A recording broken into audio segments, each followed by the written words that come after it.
আল্লাহর মত মিলাদ নাজিল করেছে। জোরে কান সুবহানাল্লাহ। এমন একটা জায়গায় নবীর মতের সাথে আল্লাহর মত মিলে নাই, কিন্তু উমরের সাথে আল্লাহর মত মিলেছে। এভাবে 23টা আয়াত আল্লাহ উমরের শানে কোরআনে নাজিল করেছে যে উমর রাস্তা দিয়ে গেলে শয়তান কয়দিন যায় না? 40 দিন যায় না। যে উমর এক সময় খলিফা হলেন, গোটা পৃথিবীর অর্ধেক জায়গার খলিফা আল্লাহ বানাইলেন। বাজান বাংলাদেশের মতন 96টা দেশের খলিফা হযরত উমর। জোরে কান সুবহানাল্লাহ। অথচ সেই উমর জুমার দিনে খুতবা দিচ্ছেন। মাঝখান থেকে এক সাহাবী দাঁড়িয়ে বলতেছে, আমিরুল মুমিনিন, আপনার খুতবা আমরা শুনবো না। ওমর ফারুক বললেন, আমার অপরাধ কি? বলে, আমাদেরকে খাটো পাঞ্জাবি দিয়ে আপনি লম্বা জুব্বা পরে খুতবা দিচ্ছেন। যতক্ষণ পর্যন্ত আপনার লম্বা জুব্বার কাহিনী না বলবেন ততক্ষণ আপনার খুতবা আমরা শুনবো না। উমরের চোখটা দর দর করে পানি পড়তেছে, মুখটা মুচকি মুচকি হাসতেছে। চোখের পানি পড়ার কারণ হলো, আল্লাহ তোমার কোরআন দিয়ে যখন বাংলা পৃথিবী চলবে, তখন নেতা যদি সামান্য ভুল করে একটা মুসল্লি পর্যন্ত ভুলটা ধরতে পারবে। জোরে কান সুবহানাল্লাহ। আব্দুল্লাহ ইবনে ওমর বাবার পাশে দাঁড়ায় বলে, রে নবীর সাহাবীরা, আমার বাবার লম্বা জুব্বা দিকে তোমরা লোক না দিলা খুতবা শুনবা না, কিন্তু তোমরা খাটো পাঞ্জাবি হলেও তো নতুন কাপড় পরে নামাজ পড়তে আইছো। আমার পরনের দিকে তাকায় দেখো, আমার পরনে নতুন কোনো কাপড় নাই। ওসমান গনি বলে, আব্দুল্লাহ, আজকে জুমার দিনে নতুন কাপড় না পরে তুমি পুরাতন কাপড় কেন পরলা? আব্দুল্লাহ বলতেছে, আমি যদি নতুন কাপড় পরতাম তাহলে আমার বাবার জুব্বা লম্বা হতো না। গভীর রাত্রে আমার বাবা আমার জানলার কাছে সে বলতেছে, আব্দুল্লাহ, একটা খাটো পাঞ্জাবি গায়ে দিয়ে কি আর খুতবা দেওয়া যায়? আব্দুল্লাহ বলে, বাবা আমি কি করব? উমর ফারুক বললেন, তোরটা আমাকে একটু দান করে দে। আমার কাপড় বাবাকে দান করে দিয়া বাবার পিছনে পিছনে রওনা দিলাম, দেখি বাবা কি করে। বাবা ঘরের মধ্যে ঢুকে তার পাঞ্জাবি আমার পাঞ্জাবি একত্র করে বাবা লম্বা জুব্বা বানায় খুতবা দেয়। এখন বলো বাবার খুতবা শোনা যায় কি না যায়? সমস্ত সাহাবীরা চিল্লায় বলে, আল্লাহর কোরআন দিয়া যখন রাষ্ট্র চলবে, এমন ভালো মানুষকে নেতা হিসাবে দেখা যাবে। সেই উমর মনে মনে বলতেছে, এই জুব্বাটা মনে হয় নবী আমাকেই পরায় দিবে। উমর ফারুকের পাশে একজন মাথা নিচু করে মনে মনে কান্দার বলে, জুব্বা মনে হয় নবী আমাকেই পরায় দিবে। ওসমান গনি আল্লাহর নবীর ডবল জামাই। সুবহানাল্লাহ কর না কেন? ওসমান গনি নবীর কি জামাই? এজন্য তার একটা ডিগ্রিও আছে, জিন্নুরাইন, মানে 2টা নূরের অধিকারী। আপনারা খালি নবীর একটা মেয়ের জীবনে জানেন, ফাতেমা। আর মেয়েরা ওয়াজত গেলি কয়, হুজুর একটু ফাতেমার জীবনে কবেন তো। নবীর কি এক মেয়ে? নবীর কয় মেয়ে? 4টা। জোরে কোন কয়টা? একটা হলো জয়নাব, একটা হলো রোকেয়া, একটা হলো কুলসুমা, একটা হলো ফাতেমা। ওসমান গনির সঙ্গে নবী প্রথম যে মেয়েটাকে বিয়ে দিয়েছিল, মেয়েটার নাম হলো রোকাইয়া। জোরে কোন নাম কি? রোকাইয়া। এক সময় আল্লাহ নবী বললেন, ওসমান, মক্কার কাফেরেরা যে হারে মুসলমানদেরকে হত্যা করতেছে, তুমি আমার মেয়ে রোকাইয়াকে নিয়ে আবিসিনিয়াতে হিজরত করো। যখন নবী হিজরত করেনি, তখন নবী বলল, ওসমান তুমি আমার মেয়েটাকে নিয়ে আবিসিনিয়াতে হিজরত করো।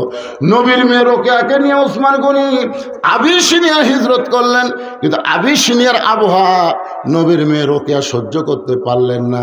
এক সময় আল্লাহ নবীর পক্ষ থেকে জানানো হলো, ওসমান, আমার মেয়েটাকে নিয়ে তুমি মদিনায় চলে আসো।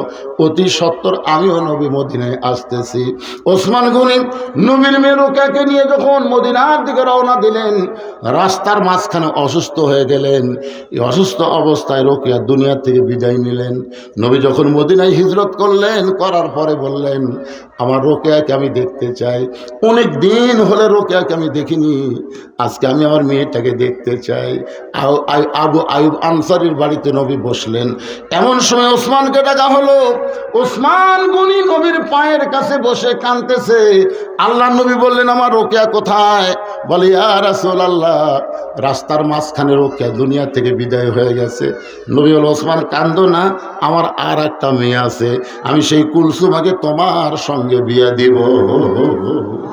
2 বিয়ে করে নাম হলো জিন্নুরাইন। ওসমান গনি এত সম্পদের মালিক ছিলেন, একদিন আল্লাহ নবী বলে, ওসমান আল্লাহ তোমাকে কত সম্পদ দিয়েছে? বলি ইয়া রাসূলুল্লাহ, এই যে উট দেখতেছেন, এত গুদাম, আমার সম্পত্তির এত গুদাম, এই গুদামে মাল ভরা আছে। আর এই উটটার পিঠের উপরে দেখতেছেন চাবি, এই চাবি নিয়ে উটটা ক্লান্ত হয়ে যায়। এখন চিন্তা করেন, চাবি ঢোয়াইতে যদি একটা উট লাগে। আল্লাহ রাসূল বলে, ওসমান তাহলে আল্লাহ তোমাকে অনেক সম্পদ দান করেছে, আমি যদি বলি সব সম্পদ আল্লাহ দেওয়া লাগবে? ওসমান গনি বলে, হুজুর তাহলে সব সম্পদ যদি আল্লাহকে দেওয়া লাগে, এই উট সহ আমি আপনাকে দিয়ে দিলাম। সুবহানাল্লাহ। মানে উটের উপরে তো চাবি আছে, চাবি আছে, তাহলে উঠ সহ হইলেন, সব সম্পত্তি দেওয়া লাগবে, খামাকে উঠলে আমি কি করবো? সব আল্লাহ দিয়ে দিলাম। সঙ্গে সঙ্গে নবী আসমানের দিকে তাকায় থাকে, আল্লাহ আল্লাহ, এইটা কে? চাওয়া মাত্র একটা বার নিজের সম্পদ দিয়ে খেয়াল করেনি, তোমার দিকে খেয়াল করে সব দিল। আল্লাহ বললেন, ওসমান সবই যদি দিয়ে দাও, তোমার থাকলো কি? ওসমান দৌড়ে এসে নবীর হাত ধরে বলতেছে,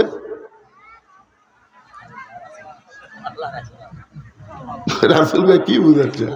তাই উপরে আল্লাহ আছে, নিচে আপনি আছেন। এই দুইজন থাকলে আর আমার সমস্যা আছে? সুবহানাল্লাহ। আজকে যখন আপনাকে বলা হবে, বাবা এই মাদ্রাসার জন্য কিছু দেন, তখন আপনারা ওই দিকে তাকাবেন, আপনারা তাকাবেন পকেটের দিকে, না যেমন যেমন মসজিদের দান বাক্স মুখের সামনে দিয়ে যাচ্ছে, মসজিদের দান বাক্স, বুঝলেন, একেবারে পকেটের দিকে খেয়াল করে দেখে 500 টাকার লোট আছে, 200 টাকার লোট আছে, 100 টাকার লোট আছে পারে, কিন্তু 10 টাকা নেই। এখন চিন্তা করে 10টা টাকা নেয়, একেবারে ইনকে দান বাক্স এমন করে ঠেলা মারছে, 3 জন পার হয়ে গেছে। ওরা 3 জন বলতেছে, আল্লাহ তো গ্রহণ করুক রে। 2 কান্দে 2 ফেরেশতা বলতেছে, আল্লাহ এর পকেটের খবর আপনি জানেন না, 500 আছে, 200 আছে, 100 আছে, খালি 10 নাই। ইসিহারে দান বাক্স ঠেলা মারলো, এর রেজাল্ট কি? আল্লাহ কই দান বাক্স ঠেলা মারেনি তো, ই জান্নাত ঠেলা মারছে। চিন্তা করে দেখেন, এই মাদ্রাসার জন্য যদি এখন আপনাদের কাছে 10টা মিনিট আমি চাই, যদি চাই, উঠবেন? উঠে যাবেন তারা? না, টাকা চালিয়ে কবি দান চাচ্ছে, থাকুন মারে। আল্লাহ কবি তোর লাগাল মুনাফিক, দরকার নেই। টাকা চাইলে যাই উঠে যায়, এরা কিন্তু মুসলমান না। কারণ আপনারা কি মনে করতেছেন এই মাদ্রাসার উন্নয়ন কল্পিত মাহফিল? তাহলে ওয়াজ শুনবেন, শুনবেন, দরকার আরো 1 ঘন্টা শুনবেন। জুব্বা নবী কাক পরায় দেয়, নিজের চোখে আমরা দেখে যাবো, তোর একার কথা ঠিক কিনা? কিন্তু টেকা চালি লাভ দিয়ে উঠবো, এইটা কোন শুরু? উঠে যাওয়ার নিয়তে না, এই টেজের কাছে আসার নিয়তে আপনারা আসবেন। আমি আপনাদের কাছে বেশি না, মাত্র 100টা কোরআন শরীফ এই নবীর মাদ্রাসার জন্য বিক্রি করবো। 100টা কোরআন শরীফ এই মাদ্রাসার এতিম বাচ্চাদের হাতে তুলে দেওয়া লাগবে। একটা কোরআন শরীফ মাত্র 500 টাকা দাম। আপনি যদি মনে করেন হুজুর আমি 1,10টা দেবো, 5,000 দেবেন, 2টা দেবো 1,000 দেবেন, হুজুর আমি 1টা দেবো 500 টাকা দেবেন। পৃথিবীর শ্রেষ্ঠ দান নবীর মাদ্রাসায় একটা কোরআন। এত বড় দান আর কোথাও নাই, কোরআন শরীফ দান করা। আমি সরাসরি কোরআন শরীফ চাচ্ছি না, আপনি 500 টাকা দিবেন, একটা কোরআন দানের সওয়াব আল্লাহ আপনার বাপ মাও দিয়ে দিবে যদি মরে যায়, আর বাঁচা থাকলে আল্লাহ হায়াত দিবে, আপনাকেও কোরআন দানের সওয়াবের অংশের মধ্যে আল্লাহ ফেলে দিবে। এরা কিন্তু বাকি আদায় হবে না, এরা নগদ কোরআন শরীফ নগদ বিক্রি হবে। কোন ব্যক্তি সর্বোত্তম? 500 টাকা দিয়ে আজকে আল্লাহর কোরআন শরীফ কিনবেন এমন কোন আল্লাহর বান্দা আছে? ব্যাগলে আগে ঢুকলো, গেলে ব্যাগলে কি ঢুকলো? আচ্ছা নিয়ে আসো। হ্যাঁ, 100 জন, তার বেশি আমি নিব না। আল্লাহ সর্বোত্তম টেজের উপর থেকে আমার ভাইজান কোরআন শরীফ বাবদ 500 টাকা দান করেছে, আল্লাহ কবুল করেন। আর একজন কোরআন শরীফ বাবদ 500 টাকা, নাম লাগবে না, আল্লাহ সব দেখতেছে, সব দেখতেছে আল্লাহ। আল্লাহ পৃথিবীর শ্রেষ্ঠ দান নবীর হাফিজি মাদ্রাসায় একটা কোরআন বলার সঙ্গে আরো 2 ভাই 2টা কোরআন শরীফ বাবদ 500 দান করলো, আল্লাহ কবুল করেন। আর একজন কয়টা দিছে? একটা কোরআন শরীফ বাবদ 500 দিল। এ পর্যন্ত 5টা হয়ে গেল, 5টা হয়ে গেল, আর মাত্র 95টা কোরআন শরীফ লাগবে। এখানে এমন আল্লাহর বান্দা আছে 1,10টা দিবি, পারবি না? এজোর এখন 10টা কোরআন শরীফের দাম দিতে পারবে না এখানে? এমন অনেক বান্ধা আছে ভাই। এদিকে যারা চেয়ার টিয়ার বসে আছেন, ওঠেন তো, আপনারা আসেন, চেয়ার পার্টির আসেন। সব মাটিতে বসে আছে, আপনার চেয়ার বসে আছেন, টাকা দেবেন না? আসেন চেয়ারম্যানেরা, মসজিদে যাও কতগুলো চেয়ার নিয়ে যায়। আল্লাহ আরেকজন কোরআন বাবদ 506, আরেকজন কোরআন বাবদ 507, আরেকজন কোরআন বাবদ 508। আটটা হয়ে গেছে, আর মাত্র 92টা লাগবে। এই ছেলেরা আসো, কত টাকাতে ইন্টারনেট কেনো, নেট কেনো, এ কেনো, সে কেনো, আজকে একটা কোরআন শরীফ কেনো। তো আসো আসো আসো আসো, দৌড়ে আসো। দুনিয়ার টাকা পয়সা সব দুনিয়াতে পড়ে রবে, ফকির হয়ে মানুষকে কবরে যাওয়া লাগবে। আইসি যখন যাইব সবাই কেউ থাকবো না, মিশে মায়াই বন্দি থাইকা করলাম কত খেলা। পশ্চিমে তাকায়া দেখো তোমার ডুইবা গেছে। এদের এদের এদের এদের মাথার উপরে দেখুন যাই যায় না বাবা, ডাক্তারের কাছে যাওয়া লাগবে রে, ডাক্তারের কাছে যাওয়া লাগবে না। টাকা পকেট দিয়ে দিচ্ছেন না, টাকা খাওয়ার লোক নাই। নর্মালে বাচ্চা হবি, বইয়ের এমন কান্না সাথে সিজার করা লাগবে। আল্লাহ কোরআন শরীফ বাবদ তোমার একজন পাগল 500 টাকা দান করেছে, আল্লাহ দানকে কবুল করেন। আরেকজন আল্লাহর কোরআন শরীফ বাবদ 500 টাকা দান করেছে, আল্লাহ দানকে কবুল করেন। আরেকজন কোরআন বাবদ 500 টাকা দান করেছে, আল্লাহ দানকে কবুল করেন। এই মাদ্রাসার নতুন কমিটি হয়েছে, এই কমিটির লোকেরা কোথায় যায়? এই মাদ্রাসার মহিলাদের মধ্যে কে যাবে? আছে। আচ্ছা, মাদ্রাসার বাচ্চারা, বিশ্বস্ত মানুষকে মহিলাদের মধ্যে পাঠানো লাগবে, তাছাড়া একদিন দিয়ে টাকা তুলে আরেকদিন চলে দেবে। আপনারা কি মনে করছেন হিরোইন কোর কাজ এখন নাই? আপনাদের মগাত মনে হয় নাই? সেই জন্যে বিশ্বস্ত আপনারা মাহফিল কমিটির লোকেরা মহিলাদের মধ্যে যাকে তাকে পাঠিয়ে দেবেন না। একেবারে ছোট বাচ্চা পাঠাবেন, মেয়ে মানুষ দেখলে তার কিছুই হয় না। অথবা এমন বুড়িয়া মানুষ পাঠাবে যাই কিছুই আর বুঝতেছে না। এই বুড়িয়া না হয় একেবারে ছোট বাচ্চা। আল্লাহ আরেকজন কোরআন শরীফ বাবদ 500 টাকা দান করছে, আল্লাহ দানকে কবুল করেন। আরেকজন কোরআন বাবদ 500 টাকা দান করলো, আল্লাহ দানকে কবুল করেন।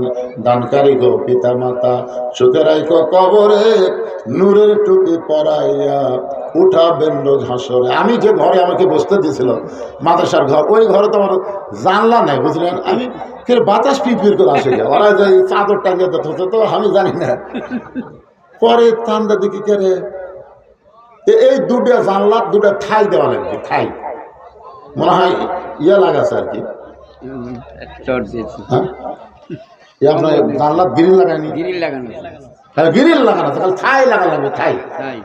দুটা ঠাই দিবেন। আল্লাহর কোন বান্দা আছে নবীর ঘরে দুটা ঠাই লাগাবেন? নিজের ঘরত লাগাছেন আর নবীর ঘর লাগাবেন না?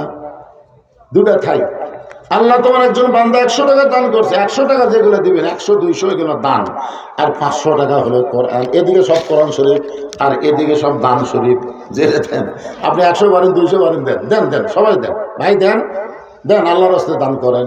ঠাই দুইজনের কাছে দুটো ঠাই চাইলাম।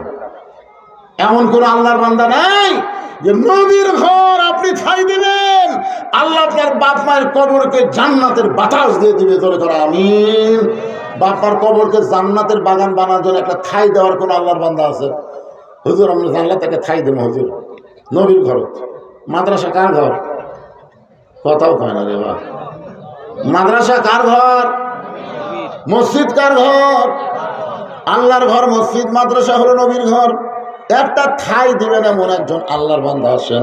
আল্লাহ তোমার একজন বান্দা 100 টাকা দান করছে, আল্লাহ দানকে কবুল করেন। আজকের মাহফিলের সভাপতি সাহেব তো আপনি। জি। আপনি কি দিতে চাচ্ছেন? আমি আমার পিতা মাতার জন্য, মারা গেছে তো, আমার মাতা দেখে নাই আমি। আমি 10,000 টাকা দিয়ে দেবো। দুটা ঠাই দেন, দুই ঠাই দাম 10,000 হলে 10,000 টাকা দিতাম। না লাগে, যদি 12,000 লাগে কি হবে? দুটা ঠাই হয়ে যায়, কি? আচ্ছা ঠিক আছে। এই বাতাস খালি পিট পিট করে ঢুকতে পারে। ঠিক আছে। আরে আদায় হচ্ছে মাদ্রাসার জন্য। এই সময় যারা উঠে যাবি এরা মাদ্রাসার দুশ্মন। কি ময়না? ওয়ালাইকুম কি বাবা কয় টাকা দিয়েছেন? 500। আরে ছোট মানুষ আগে কয় হুজুর হুজুর, কোরআন শরীফ বাবদ 500 টাকা দান করেছে, যাও আল্লাহ তোমার দানকে কবুল করেন, আল্লাহুম্মা আমিন। আল্লাহ আর একজন 300 টাকা দান করেন, 200 টাকার 100 টাকা। 200 টাকার 100 টাকা দুটাই দান, আল্লাহ কবুল করেন। আজকের মাহফিলের সম্মানিত সভাপতি সাহেব 2 জানলার 2টা ঠাই করে বলেন মারহাবা। মাকে দেখে নাই, মাকে দেখে নাই, কিন্তু বাবাকে দেখছে, দুইজনে মারা গেছে। বাবা মা মারা গেছে দুজনে, দুইজনে মারা গেছে। আরে বাপ মার কবরকে আল্লাহ নবীর ঘরে ঠাই দেওয়ার কারণে জান্নাত থেকে একটা জানলা বাপ মার কবরে করে দেবেন আল্লাহ। জান্নাতের বাতাস তারা কবরে পায়, কবর যেন জান্নাতের টুকরা হয়, ধরে যেন আমিন। ঠাই হয়ে গেছে, ঠাই হয়ে গেছে রে। এই মাদ্রাসা সভাপতি কুটি রে, মাদ্রাসা সভাপতি কুটি, কমিটি সভাপতি, এই যে মাদ্রাসা কমিটির সভাপতি সাহেব, যে ঘরে আমরা বসছিলাম ওই ঘরে এখন পর্যন্ত প্লাস্টার হয়নি। এদিকে হ্যাঁ, এই যে সভাপতি খালি ইটা বার হয়ে আছে, খালি চকচকা ইটা, ওই ইটাগুলো ঢাকা প্লাস্টার করা লাগবে। সভাপতি সাহেব বলতেছি, আপনি 1 দেওয়াল দিবেন না 4 দেওয়াল দিবেন প্লাস্টার? 1 দেওয়াল। এক দেওয়াল, ঠিক আছে, মাশাআল্লাহ।